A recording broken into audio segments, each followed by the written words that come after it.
그러니까 2023년 7월에 베이징 대학교의 장단단이라는 그 여자 교수님이 있는데 이분이 이제 실업률이 21.3%가 아니라 46.5%라고 주장을 했어요. 사실은 실업자에다가 1,600만 명을 더해야 돼요. 실업자에다가. 근데 그 1,600만 명을 띄어낸 거예요. 1,600만 명의 탕핑족을 자발적 실업이라고 해가지고 아예 빼고 계산해요. 중국처럼 시스테매틱하게 동부하고 서부하고 저렇게 갈리고 그 다음에 도시하고 농촌하고 저렇게까지 심각하고 이렇게까지 심한 나라가 거의 없죠. 지금 중국은 근본적인 체질 개선이 있어야 됩니다. 규제 혁신이라든지. Ladies and gentlemen, we are ready for 특별한 경제여행, 세계 경제여행. 오늘은 중국으로 떠나겠습니다. 저는 이번 여행을 함께할 조현승입니다.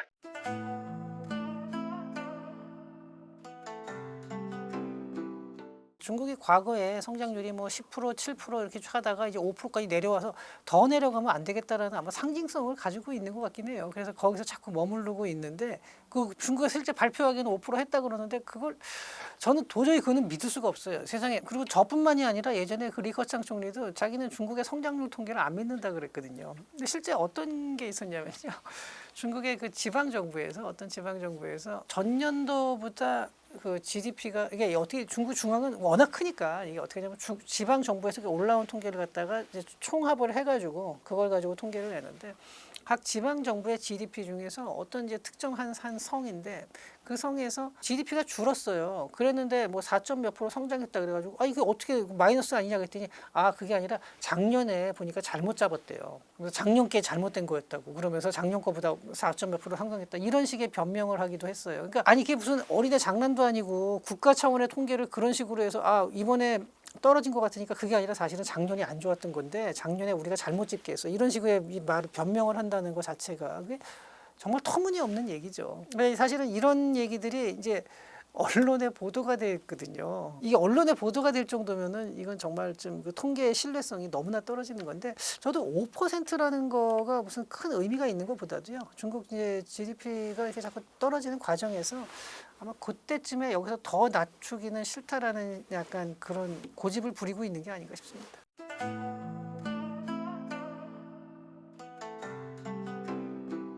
작년에 이제 부양책을 어느 정도로 했는지 말씀드릴게요. 작년 9월 24일에 중국에서 이제 지급 준비율을 그러니까 0.5% 낮췄어요. 지급 준비율. 이거 굉장히 강한 겁니다. 0.5% 낮추고 장기 유동성을 1조 위안. 그러니까 우리나라 돈으로 하면 190조 원 정도 돼요. 그러니까 부양책을 한번 쓰면 여기는 뭐 190조, 200조 이렇게 나와요. 우리나라처럼 1, 2조가 아니라. 주택담보대출 금리도 인하하고 그러니까 통화 정책을 엄청나게 썼어요. 그러고 나서 며칠 안 가서 10월 8일. 이게 아까 9월 24일이었죠. 10월 8일에 이번에는 이제 재정 정책을 써요. 그래서 내년도 예산 지출과 투자 계획에서 2천억 위안. 그러니까 이게 한 우리나라 돈으로 하면 38조 원. 아까보다는 훨씬 적죠. 이게 38조 원, 아까 190조 원에서 38조 원 작아 보이지만 이게 38조 원이라는 게 어마어마하게 큰 숫자입니다, 사실은.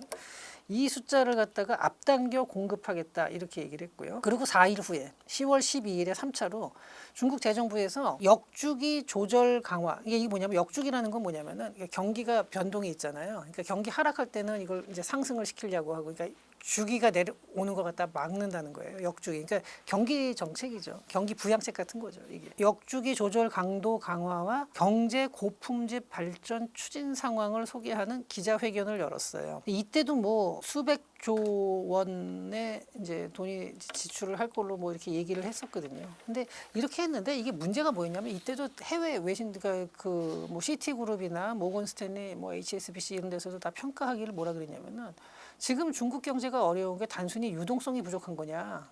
근본적인 원인이 그게 아니지 않냐 하는 거예요. 그러니까 이렇게 하면요. 단기적인 부양책으로 주식이나 뭐 증권시장이나 이런 거는 좀 활성화될 수 있어도 뒤에 가면요.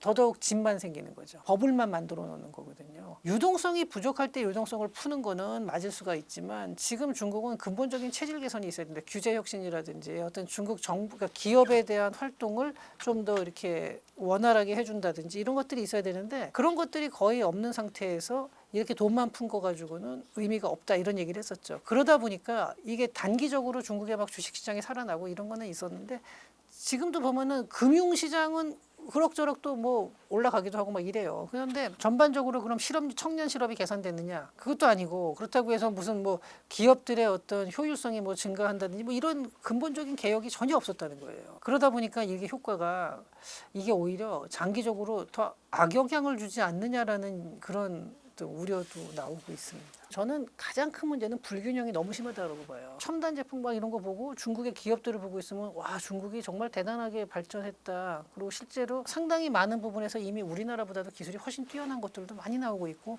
미국하고 경쟁할 만한 수준까지 간 것들도 많거든요. 근데 실제로 그 중국 서민들의 생활이나 그다음에 그 중국 내부의 어떤 인프라나 이런 거를 보고 있으면은 너무나 비효율적이고 이게 문제가 많죠. 그 불균형이 너무나 심각해요.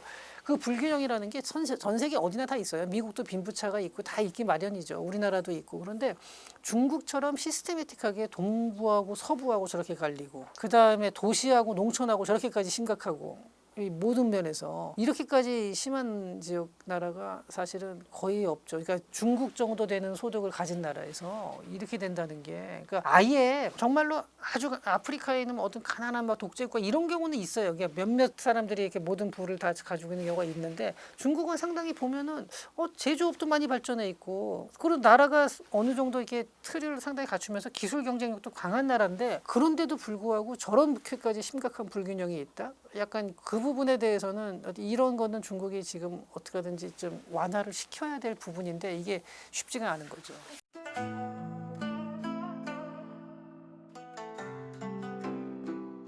사실 최근에도 통계가 나오긴 나오는데 최근 통계를 봐봤자 그건 아무 의미가 없어요. 그 통계 방식을 2023년에 바꿔가지고 그래서 오히려 2023년도에 중국 청년 실업에 대해서 논쟁이 한번 크게 있었는데 제가 그걸 소개시켜드리면은 아마 중국의 청년 실업이 어느 정도인지에 대해서 볼 수가 있는데요. 2023년 6월 달에 청년 실업률이 21.3%로 이게 사상 최고치가 딱 나오니까 중국에서 통계 발표를 일시 중단을 했어요. 그러니까 2023년 7월에 베이징 대학교의 장단단이라는 그 여자 교수님이 있는데 이분이 이제 실업률이 21.3%가 아니라 46.5%라고 주장을 했어요. 왜 이렇게 주장을 했냐면은 중국의 청년 인구 이제 16세에서 23세 청년 인구가 이게 총 인구가 9,600만 명이에요. 그러니까 거의 1억 명 가까이 돼요. 이 중에서 원래 학생은 빼요.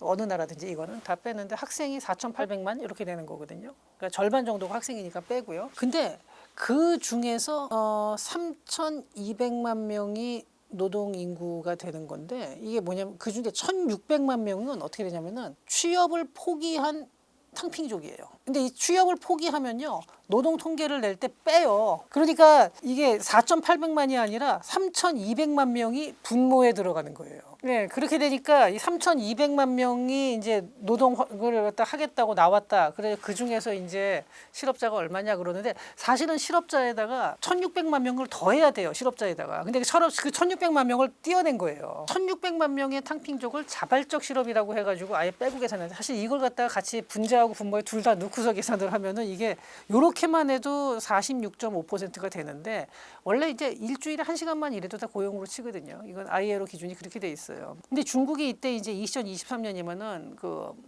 코로나 이후에 기경제 그러면서 뭐 배달이나 이런 거 알바하는 거 있죠. 이게 굉장히 늘었어요. 그래서 일주일에 한두 시간 일하는 사람 애들 이제 돈 벌려고 뭐 한 대여섯 시간 일하는 이런 비율이 굉장히 늘었어요. 젊은 사람들 중에서. 그런데 그럼에도 불구하고 46점 한 절반 정도가 실업자다. 그럼 취업을 한 사람 중에서도 일주일에 한두 시간 일하는 사람이 수두룩하다는 얘기예요. 그러면은 제대로 된 직장을 가진 사람은 끼케야 20%뭐 30% 될 거라는 거죠. 그러니까 이 정도가 그러니까 학생을 빼고서 나머지 가지고 계산할 때 이렇다는 거예요. 그러니까 이게 얼마나 심각했는지 알 수 있는 거죠. 근데 이러고 나서는 그 다음에는 이 중국 청년 통계에 대해서는 이제 쑥 들어갔다가 나중에 다시 요새 발표는 해요. 다시 뭐 통계치 바꿔가지고 나와가지고 뭐 하는데 2025년 3월 그러니까 얼마 전이죠. 얼마 전에 뭐 중국 도시 지역에서 청년 실업률이 16.5%라고 뭐 개선됐다 이렇게 나오는데 이거 믿는 사람이 이 과정을 봤잖아요. 그러다가 이제 통계 중단하고 뭐 이러고 나중에 가서 통계 내는 방식을 바꿨는데 어떻게 바꿨는지 정확히 모르겠어요. 그러고 나서 이제 16.5%까지 낮췄어요. 근데 이게 정말로 낮아졌을까요? 저는 아니라고 보거든요. 그러면은 젊은 그 청년들 중에 제대로 된 직장을 가진 사람이 20-30%다. 지금 이렇게 되니까 이게 중국에서는 청년들이 불만이 엄청나게 높을 수밖에 없어요.